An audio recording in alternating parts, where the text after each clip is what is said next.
નમસ્કાર, પ્રણામ, સ્વાગત છે તમારું એક નવા વિડીયોમાં। મિત્રો, જો તમને આજનો આ વિડીયો પસંદ આવે તો વિડીયોને લાઈક, શેર અને આપણી ચેનલને સબસ્ક્રાઈબ જરૂર કરજો। તો ચાલો શરૂ કરીએ આજની સ્ટોરી। ઘરમાં દિવાળીનો તહેવાર ચાલતો હતો।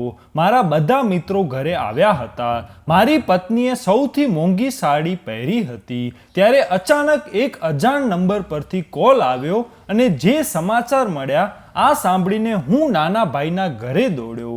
મારો નાનો ભાઈ ભૂખથી કંટાળીને તેના બાળકોને ઝેર આપી ચૂક્યો હતો અને તે પોતે છેલ્લો શ્વાસ લઈ રહ્યો હતો। તેણે કહ્યું, ભાઈ, જો તમે મને તમારી દાનની રકમ આપી હોત તો મેં મારા બાળકોને ઝેર ન આપ્યું હોત। આ સાંભળીને મારું હૃદય રડવાનું શરૂ થયું। હું તરત જ ઘરે પાછો આવ્યો અને દરવાજો ખોલી જે જોયું તેણે મારા આત્માને હલાવી નાખી। જ્યારે હું ઘરે પાછો ફર્યો ત્યારે મને હસવાનો અવાજ સંભળાયો। હું તરત જ અંદર ગયો। ઘર ખુશીથી ભરેલું હતું। દિવાળીનો તહેવાર હતો અને રંગબેરંગી લાઇટ અને અતિથિઓથી ઘર ભરેલું હતું। ઘરમાં મોંઘું ફર્નિચર અને કિંમતી પડદા મહેમાનોને મોહિત કરી રહ્યા હતા। મારી પત્ની કિંજલે દિવાળી માટે બધું કર્યું હતું। મોટી દાવત હતી અને બહારથી દરેક વસ્તુ મંગાવવામાં આવી હતી। આજે કિંજલે મોંઘી સાડી પહેરી હતી। તેના ઘરેણાં ચમકતા હતા અને તે બધાની સામે ગર્વથી ચાલતી હતી। મારા મિત્ર સંબંધીઓ આવ્યા હતા। બાળકોએ નવા કપડાં પહેર્યા હતા અને બધા ખુશ હતા। હું પણ ખુશ થવાનો પ્રયાસ કરી રહ્યો હતો, પરંતુ હૃદયના કોઈ પણ એક ખૂણામાં એક વિચિત્ર અગવડતા હતી। પછી મારો મોબાઈલ ફરીથી રણકવા લાગ્યો। કોલ અજાણ્યા નંબર પરથી આવી રહ્યા હતા, પરંતુ મેં ફોન ઉપાડ્યો નહીં। પછી મેં વિચાર્યું કે નાના ભાઈનો કોલ હોઈ શકે છે। છેલ્લા કેટલાક દિવસોથી તે મને સતત દાનની રકમ વિશે બોલતો હતો કે ભાઈ, મને થોડો સહારો આપ, બાળકો માટે કંઈ નથી। જ્યારે મેં મારી પત્નીને આ વાતનો ઉલ્લેખ કર્યો ત્યારે કિંજલ તરત જ બોલી, એક તો તમારા ભાઈને માંગવાની ટેવ પડી ગઈ છે। તેણે સખત રીતે કહ્યું કે દર વર્ષે તે દાનના પૈસા માંગે છે અને પછી એસ કરે છે। મને લાગે છે કે આ બધા નાટક છે અને તમે નરમી બતાવો છો। મેં કહ્યું, પણ હું જઈશ અને મારી જાતે જોઈશ। જો ખરેખર કોઈ સમસ્યા હોય તો આપણે મદદ કરવી જોઈએ। તો કિંજલ બોલી કે કોઈ જરૂર નથી ત્યાં જવાની। દિવાળીને આવવા માટે કેટલા દિવસો બાકી છે? તમે જાણો છો કે બાળકો માટે કેટલી વસ્તુ ખરીદવી પડશે। મારે બંગડી પણ લેવાની છે, બાળકોના પગરખાં બાકી છે અને દિવાળીની રાત માટે મેચિંગ ઝવેરાત લેવાનું બાકી છે। તેમના આગ્રહ પર હું બાળકો અને કિંજલને બજારમાં લઈ ગયો। 2 લાખની ખરીદી કરી। બાળકોના રમકડા કપડાં ખરીદ્યા। કિંજલના પસંદની મોંઘી સાડીઓ, પગરખાં અને મેકઅપની વસ્તુઓ। બજાર લોકોથી ભરેલી હતી। દિવાળીની રાત નજીક હતી। દરેક જગ્યાએ ખુશી હતી, પરંતુ મારા હૃદયમાં એક વિચિત્ર ખાલી જગ્યા હતી। આ જગ્યામાં જ્યારે મેં એક નાનું બાળક જોયું જેની આંખોમાં નવા કપડાં લેવાની ઈચ્છા હતી, જેમ કે તેને ક્યારે આવું જોયું નથી। જ્યારે મેં ખિસ્સામાંથી 500 કાઢ્યા અને તેને દેવા આગળ વધાર્યા ત્યારે કિંજલે મારો હાથ પકડી લીધો અને કહ્યું, મિત, આ શું છે? આ લોકોને આ પ્રકારનો ચહેરો બનાવવાની ટેવ છે।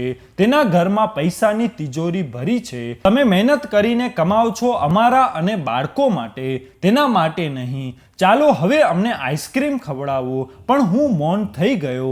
કંઈ પણ કહેવાની મારામાં હિંમત ન હતી। તે બાળક શાંતિથી તેની જગ્યા પર ચાલ્યું ગયું અને અમે આગળ વધ્યા। પણ હૃદયમાં જાણે કે કોઈ ઘા હમણાં જ અનુભવાયો છે અને તે ધીમે ધીમે અંદર ફેલાઈ રહ્યો છે। મારા માટે જીવન એક નિશ્ચિત રસ્તો હતો।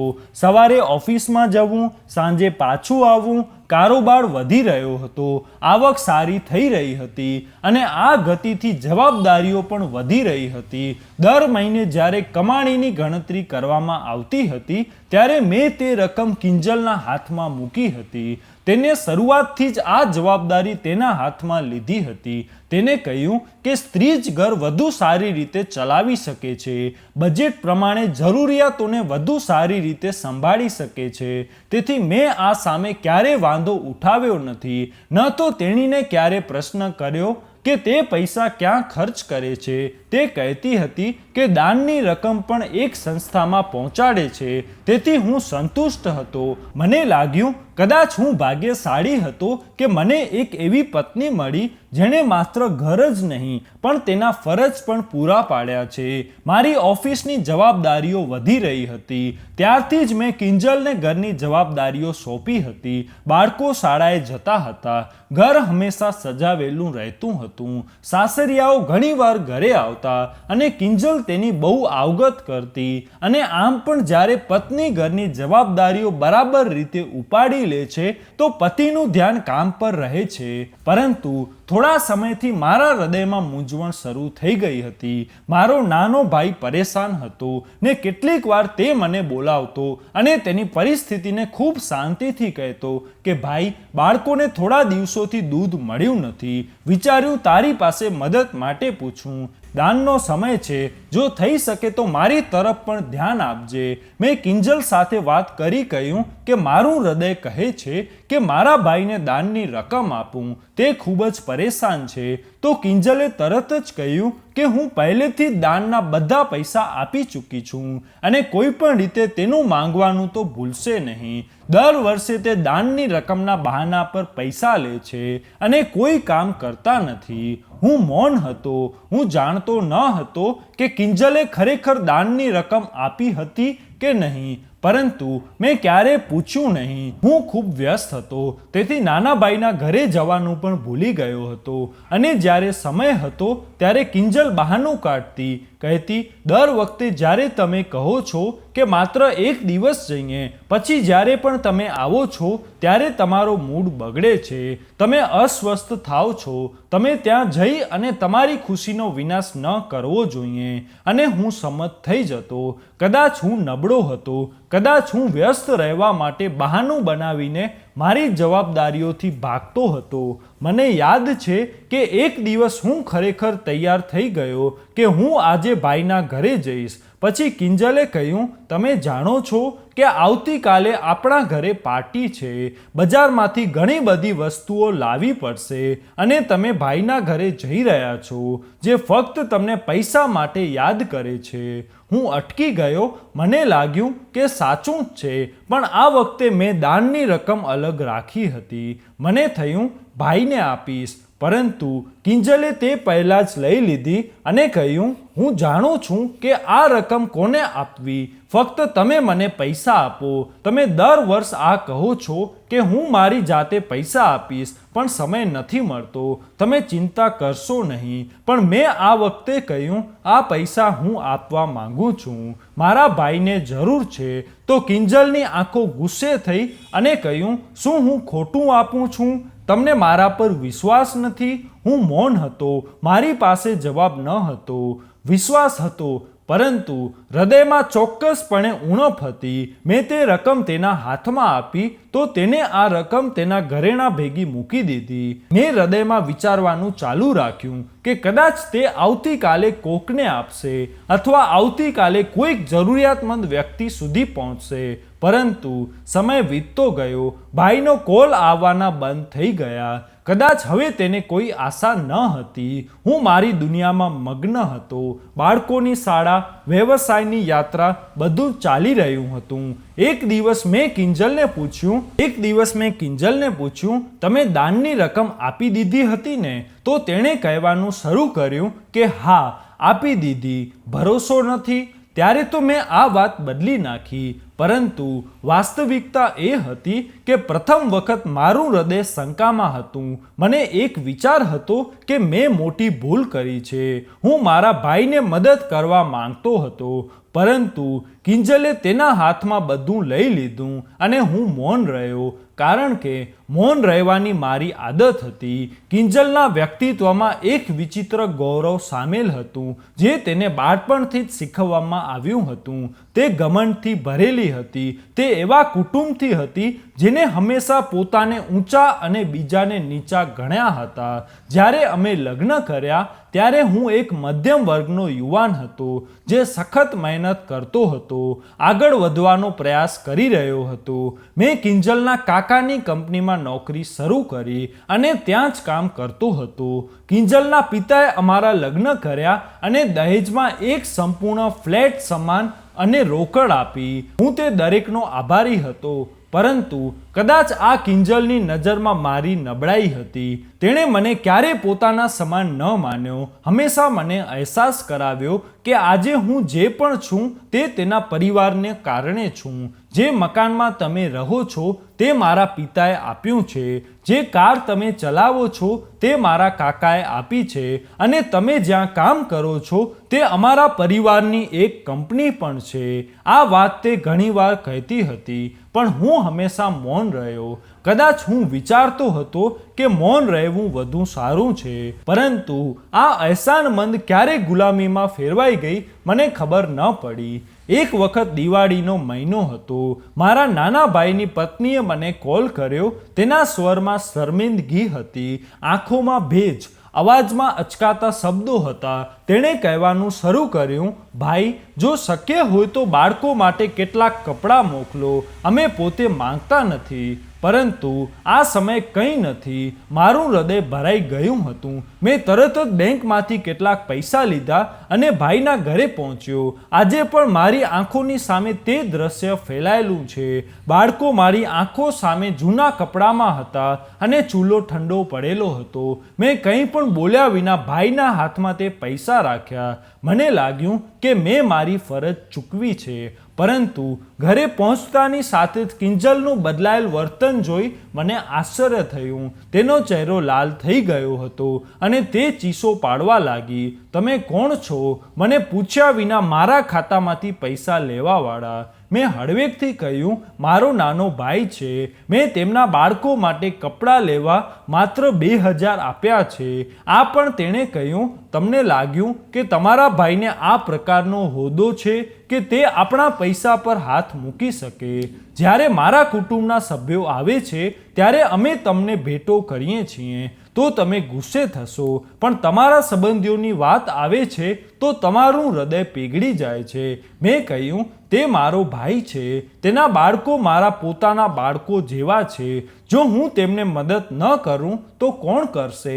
પણ જ્યારે પણ મેં મારો અવાજ ઉઠાવવાનો પ્રયત્ન કર્યો ત્યારે મારું અપમાન થયું. જ્યારે પણ મારો પરિવાર આવે ત્યારે કિંજલનું વર્તન તેની સાથે ઠંડુ રહેતું હતું. બસ તે તેના માતા પિતા સાથે નરમી બતાવતી હતી. એકવાર મારી માએ મને અલગથી લઈ જઈ અને પૂછ્યું, દીકરા, તું ખુશ છો? કિંજલ એક સારી છોકરી છે, પરંતુ અમને લાગે છે કે તું કંઈક દબાયેલો છે. મેં મારી માને ખોટા દિલાસા આપ્યા. માં, સમયની વાત છે, બધું ઠીક થઈ જશે. પરંતુ હૃદયમાં હું જાણતો હતો કે આ ક્યારે ઠીક થશે નહીં. મારો આત્મા દરરોજ મરી રહ્યો હતો અને હું દરરોજ કિંજલના ગમન સામે લાચાર લાગતો હતો. આ મારા જીવનની સૌથી મોટી હાર હતી. તે દિવાળીનો દિવસ હતો. સવારથી ઘરમાં પાર્ટીની તૈયારીઓ ચાલી રહી હતી. કિંજલ રસોડામાં મહેમાનોની તૈયારીઓ કરવામાં વ્યસ્ત હતી. ઘરમાં દરેક જગ્યાએ ખુશીનું વાતાવરણ હતું અને આજે કિંજલે એક મોંઘી સાડી પહેરી હતી. પણ આ બધાની વચ્ચે મારા હૃદયમાં એક વિચિત્ર બેચેની હતી, જેમ કંઈક અંદર તૂટી રહ્યું છે. હું લોકો વચ્ચે હતો, પણ મારું હૃદય બીજી વાતમાં અટવાઈ ગયું હતું. હાથમાં એક કપ ચા હતો, પરંતુ પડઘો પાડતો હતો તે છેલ્લો કોલ જે મારા નાના ભાઈએ કર્યો હતો. તેની તબિયત થોડા સમયથી સારી ન હતી. તે મને સંપર્ક કરવાનો પ્રયાસ કરતો હતો, પરંતુ કિંજલના શબ્દોની મારા પર અસર એટલી ઊંડી થઈ ગઈ કે મેં તેના કોલ્સને ગંભીરતાથી લેવાનું બંધ કરી દીધું. કિંજલે કહ્યું હતું કે તમારા ભાઈને માંગવાની ટેવ પડી ગઈ છે. દર વખતે આ નાટક, દર વખતે સમાન આંસુ. આવા લોકો ફક્ત લાભ લે છે. પણ મેં અચાનક મોબાઈલ ઉપાડ્યો. સ્ક્રીન પર ઘણા બધા ચૂકી ગયેલા કોલ્સ હતા, તે પણ અજાણ નંબરના. થોડા સમય માટે હું આ રીતે સ્ક્રીન જોતો રહ્યો. હૃદય કહેતું હતું કે ફોન ઉપાડું, પરંતુ મન કહેતું હતું કે આજે ખુશીનો દિવસ છે, કોઈ બીજી વાત ન બને. પણ ત્યાં જ ફોન વળી રણકવા લાગ્યો અને આ વખતે મેં મારો કોલ ઉપાડ્યો. બીજી બાજુ કોઈ અજાણી વ્યક્તિનો નર્વસ અવાજ હતો. મિત સાહેબ છે? મેં કહ્યું, હા બોલો. તેણે કહ્યું, ભાઈ, તમારા નાના ભાઈના ઘરે એક મોટો અકસ્માત થયો છે, તમે તરત જ આવો. તેની પત્ની અને બાળકોની સ્થિતિ ખૂબ ખરાબ છે. મારા હાથમાંથી પડતો મોબાઈલ છાતી પાસે આવીને બંધ થઈ ગયો. હું કાંઈ પણ વિચાર્યા વિના પગરખા પહેરતો હતો અને દરવાજા તરફ દોડી ગયો. તમે ક્યાં જઈ રહ્યા છો? મહેમાનો આવ્યા છે, તમારે દરેક સાથે બેસવું પડશે. કિંજલનો અવાજ પાછળથી આવ્યો, પરંતુ હું સાંભળ્યા વિના બહાર ગયો. મારા પગલાઓ તેમના મેળે તીવ્ર બની રહ્યા હતા. કારની ચાવી હાથમાં હતી, પરંતુ હાથ ધ્રુજતા હતા. કાર રસ્તા પર દોડી રહી હતી, પરંતુ મનમાં એક જ પ્રશ્ન હતો, શું ખરેખર કંઈ થયું છે? શું હું વિલંબ કરી ગયો છું? જ્યારે હું મારા ભાઈના ઘરની નજીક પહોંચ્યો ત્યાં લોકોની ભીડ હતી. ઘણી બધી મહિલાઓ રડતી હતી, કેટલાક માણસો બેચેની સાથે ઊભા હતા. મેં તરત જ કાર રોકી અને દોડતો અંદર ગયો. દરવાજો અડધો ખુલ્લો હતો. અંદર જતા પહેલા એવું લાગ્યું જાણે હૃદય છાતીમાંથી બહાર આવી ગયું હોય. મેં દરવાજો સંપૂર્ણ રીતે ખોલ્યો અને જે દ્રશ્ય મારી આંખો સામે હતું તે મારા હોશ ઉડાવવા માટે પૂરતું હતું. મારા ભાઈના બાળકો જમીન પર બેહોશ હતા. ફીણ તેના મોંમાંથી બહાર આવી રહ્યા હતા. આંખો અર્ધ ખુલી હતી અને શરીર સંપૂર્ણ શાંત હતું. તેની પત્ની પણ આ સ્થિતિમાં પડી હતી અને મધ્યમાં મારો ભાઈ નીમ બેભાનીની અવસ્થામાં પીડાતો હતો. પડોશીના કેટલાક લોકો તેના પર પાણીના છાંટા નાખી રહ્યા હતા, કેટલાક એમ્બ્યુલન્સ બોલાવી રહ્યા હતા. પરંતુ દરેકનો એક જ પ્રશ્ન હતો, આ બધું શું થયું છે? હું તરત જ મારા ભાઈ તરફ દોડ્યો. તેની આંખોમાં આંસુ હતા, હોઠ ધ્રુજતા હતા. તે કંઈક કહેવા માંગતો હતો. જ્યારે મેં તેનો હાથ પકડ્યો ત્યારે તે ધીમા અવાજમાં બોલ્યો, ભાઈ, બાળકોએ 3 દિવસથી કંઈ પણ ખાધું ન હતું. ઝેર બધાથી સસ્તું હતું. મેં વિચાર્યું બધું સમાપ્ત કરું. તમારી પાસેથી અપેક્ષા રાખી હતી, પરંતુ તમે પણ તમારો ચહેરો ફેરવી લીધો. આ સાંભળી હું ત્યાં જ બેસી ગયો. દિલ જાણે ફાટવાનું હતું. શ્વાસ અટકી ગયો. મેં મોટેથી રડવાનું શરૂ કર્યું. તેનું છેલ્લું વાક્ય મારા હૃદય પર તીક્ષ્ણ છડી જેવું લાગ્યું. તારી પાસે અપેક્ષા હતી, પણ તે મોં ફેરવી લીધું. મારી સામે ધીરે ધીરે તેનો શ્વાસ નબળો પડી રહ્યો હતો.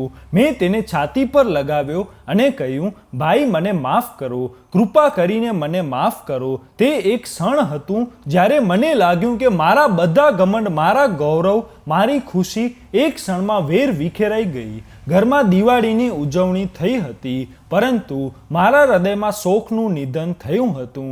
હું મારા ઘૂંટણ પર જમીન પર બેઠો હતો. મારો નાનો ભાઈ ધીમે ધીમે મારા ખોળામાં અંતિમ શ્વાસ લેતો હતો. વિસ્તારના કેટલાક લોકો મારી આસપાસ ઊભા હતા, કેટલાક રડતા હતા, કેટલાક પ્રાર્થના કરી રહ્યા હતા. બધું અટકી રહ્યું હતું. એવું લાગતું હતું કે સમય બંધ થઈ ગયો છે.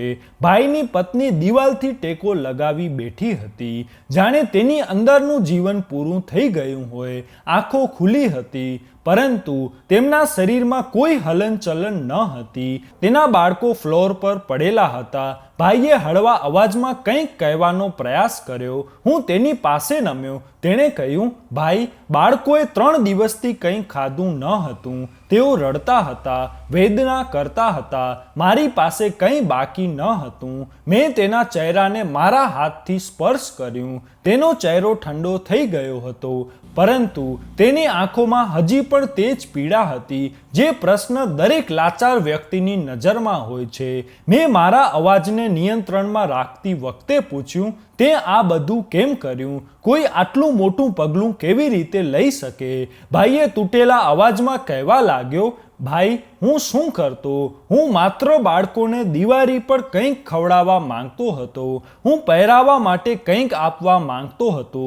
પરંતુ કોઈએ સાંભળ્યું નહીં. જ્યારે તમે પણ તમારો ચહેરો ફેરવી લીધો ત્યારે ફક્ત એક રસ્તો બાકી હતો. ઝેર સસ્તું હતું, ઉધાર લીધો અને તે દરેકને આપી દીધું. હવે જાણે મારા અસ્તિત્વ પર પર્વત તૂટી પડ્યો. મારી આંખોમાંથી આંસુ વહેવા લાગ્યા. મેં તેનું માથું મારા ઘૂંટણ પર મૂક્યું. તારે મને કેવું જોઈતું હતું? ભાઈ, હું તારો હતો.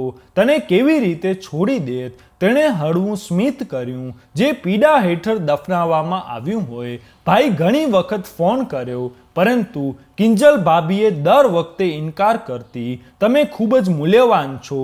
હું તો બોજ છું. મને ખબર છે તમે દબાયેલા છો. મેં કહ્યું, નહીં, તું બોજ નથી. તમે મારા ભાઈ છો. તે ધીમે ધીમે શ્વાસ લેતો હતો. તેનો અવાજ ધ્રુજતો હતો. જો ભાઈ તમે મને તમારા દાનની રકમ આપી હોત તો મારા બાળકોનો શ્વાસ ચાલતો હોત. મારી પત્નીની આંખો આજે પણ જીવિત હોત. માફ કરી દે ભાઈ, હું નબળો પડી ગયો હતો. તેનો શ્વાસ ધીમો પડી રહ્યો હતો. આંખ બંધ થઈ રહી હતી અને થોડી ક્ષણો પછી તે લાંબા શ્વાસ લઈ મૌન થઈ ગયો. તેની પકડ મારા હાથમાંથી ઢીલી થઈ ગઈ. હું બેહોશ ત્યાં બેઠો હતો. લોકો શું કહે છે? પોલીસ આવશે? શું એમ્બ્યુલન્સ આવશે? પણ મારા કાન મારા ભાઈની છેલ્લી વાત જ પડઘો પાડતી હતી. માત્ર ઝેર સસ્તું હતું. તે દાનની રકમ આપત ભાઈ. હવે મારા આંસુ અટકી રહ્યા ન હતા. મારા હૃદયમાં દુખાવો એટલો વધ્યો કે એવું લાગે કે હું પણ તે ક્ષણે મરી જઈશ. શું આ દિવસ હતો જેના માટે મેં 2 લાખની ખરીદી કરી? શું આ એ દિવસ હતો જેના માટે મારી પત્નીએ મોંઘી સાડી ખરીદી? ત્યાં 3 નિર્દોષ બાળકો હતા. બેબસ માં હું અને મારો ભાઈ હતા. હું જીવતો હતો પણ અંદરથી સંપૂર્ણ રીતે તૂટી ગયો હતો.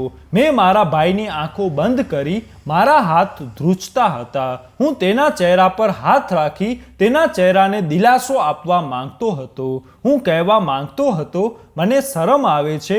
મેં બધું ગુમાવ્યું હતું અને આ માત્ર શરૂઆત હતી. હું હજુ પણ ત્યાં જમીન પર બેઠો હતો. મારા હાથ મારા ભાઈના નિર્જીવ શરીર પર અને મારી આંખોથી આંસુ વહેતા હતા. વિસ્તારના લોકો દિલગીર હતા. કેટલાક લોકો બાળકોની લાશો જોયા પછી રડતા હતા. કેટલાક ભાઈની પત્ની માટે પ્રાર્થના કરી રહ્યા હતા. પરંતુ મારી દુનિયા એક ક્ષણમાં સંપૂર્ણપણે નાશ પામી હતી. મને અંદરથી એકદમ ખાલીપણું લાગતું હતું. આ દરમિયાન મારો ફોન ફરીથી વાગ્યો. સ્ક્રીન પર કિંજલનું નામ ચમકતું હતું. મેં ધ્રુજતા હાથથી ફોન ઉપાડ્યો, આંસુ લૂછ્યા અને કાન પર મૂક્યો. તમે ક્યાં છો મિત? બધા મહેમાનો તમને શોધી રહ્યા છે. કયા વિના ક્યાં ગયા? શું તમને અક્કલ નથી? તેના અવાજમાં સમાન ગર્વ હતો જે હું વર્ષોથી સાંભળી રહ્યો હતો. હું શાંત રહ્યો પણ આંસુ અટક્યા નહીં. હૃદય ફોનને ડિસ્કનેક્ટ કરવા માંગતું હતું, પરંતુ જીભે પહેલેથી જ કહ્યું હતું કે કિંજલ મારા ભાઈનું અવસાન થયું છે. દિલે કર્યું. હવે તેના અવાજમાં શાંતિ હશે, દુઃખ હશે, પણ તેના શબ્દોએ મને તોડી દીધો. ઉફ, શાંતિ થઈ તે માણસથી. રોજ માંગવું અને તમારું પરેશાન રહેવું. ઉફ, હવે મને સુકૂન થશે. તેના શબ્દે મને અંદરથી ચીરી રહ્યા હતા. મેં કહ્યું, કિંજલ તને શરમ નથી? તે મારો ભાઈ હતો. તેની પત્ની, 3 બાળકો, બધા સમાપ્ત થઈ ગયું છે. તો કિંજલે હસતા કહ્યું, મિત તમે બિઝનેસમેન છો, વિચારતા કેમ નથી? આવા લોકો તમને મૂર્ખ બનાવે છે. ઈશ્વરે તેને ગરીબ બનાવ્યા છે. આ તેની કિસ્મત છે. આપણે તેમના પર આપણા કિંમતી પૈસા કેમ લૂંટાવીએ? મારું હૃદય ઝડપથી ધબકવા લાગ્યું. મેં કહ્યું, મેં તમને દાન માટે પૈસા આપ્યા હતા. તમે કહ્યું હતું કે તમે પોતે જરૂરિયાતમંદને આપશો. કિંજલે લાંબો શ્વાસ લીધો અને કહ્યું, મેં ક્યારેય આવી વાત પર વિશ્વાસ કર્યો નથી. કેટલાક પૈસા મેં ઘરેણામાં લગાવી દીધા, કેટલાક બાળકોની શોપિંગમાં અને કેટલાક તમારા પરિવારને ભેટમાં. મેં ક્યારેય ગરીબ વ્યક્તિને દાન આપ્યું નથી. હું આ બધી બાબતો પર વિશ્વાસ કરતી નથી. આ સાંભળીને મને આઘાત લાગ્યો. મેં તૂટેલા હૃદયથી કહ્યું, તમે મને ક્યારે સમજી શક્યા નહીં. તમે મને દગો આપ્યો. આ નિર્દોષ બાળકોનું જીવન તમારા લોભમાં ચાલ્યું ગયું. તમે બહુ સીધા છો મિત. તમે કમાતા ગયા અને મેં સંભાળ્યું, અને દાનની રકમ બધું જૂનું છે. આજકાલ લોકો તેમના પરિવાર માટે કમાય છે, બીજા માટે નહીં. હવે મને લાગ્યું કે જાણે હું મારા જીવનનો સૌથી મોટો ગુનેગાર છું. મારા ભાઈનું લોહી મારા હાથ પર હતું, પણ તે છરી કિંજલના હાથમાં હતી. તેણે મારા ભાઈને છેતરપિંડીથી અલગ કર્યું. હું હજુ પણ ત્યાં બેઠો હતો, જાણે કે મારું હૃદય હવે રડવાનું ભૂલી ગયું છે. મેં મારા ભાઈની અર્થીને ખંભો આપ્યો ત્યારે વિચાર્યું, કાશ મેં તે દિવસે તેનો ફોન ઉપાડ્યો હોત તો આજે તેનો આખો પરિવાર બચી જાત. દાનની રકમના તે પૈસા ત્યારે મને એવા કિંમતી લાગ્યા જ્યારે આજે રાખના ઢગલા સિવાય કંઈ બચ્યું નહીં. પછી જ્યારે મેં ભાભી અને બાળકોની અર્થી તૈયાર કરી ત્યારે લાગ્યું હું ચીસો પાડીને બધાને કહું કે મને માફ કરો. મારી કહાનીનો અંત મારી સામે છે. મારો ભાઈ તેની ઇજ્જત લઈને ચાલ્યો ગયો, પણ હું મારી ખુદગર્જી, મારી કમજોરી અને પાપના બોજ નીચે દફન છું. મારી જિંદગી બધા માટે સબક છે, જે સમજે છે કે દાનની રકમ આપવી ફક્ત એક અહેસાન છે, પણ દાનની રકમ અહેસાન નથી, તે એક હક છે, અને હક ન ચૂકવવો તે એક ગુનો છે. આજે મારું બધું પૂરું છે, બંને પરિવાર, બંને ઘર, બંને દુનિયાને હું ફક્ત એટલું જ કહું છું, બધું મારા હાથમાં હતું. કાશ મેં મારા ભાઈની દાનની રકમ આપી હોત. તો મિત્રો, આજનો આ વિડીયો તમને કેવો લાગ્યો કોમેન્ટમાં જરૂર કહેજો. અને જો વિડીયો પસંદ આવ્યો હોય તો વિડીયોને લાઈક, શેર અને આપણી ચેનલને સબસ્ક્રાઈબ જરૂર કરજો. જય શ્રી કૃષ્ણ.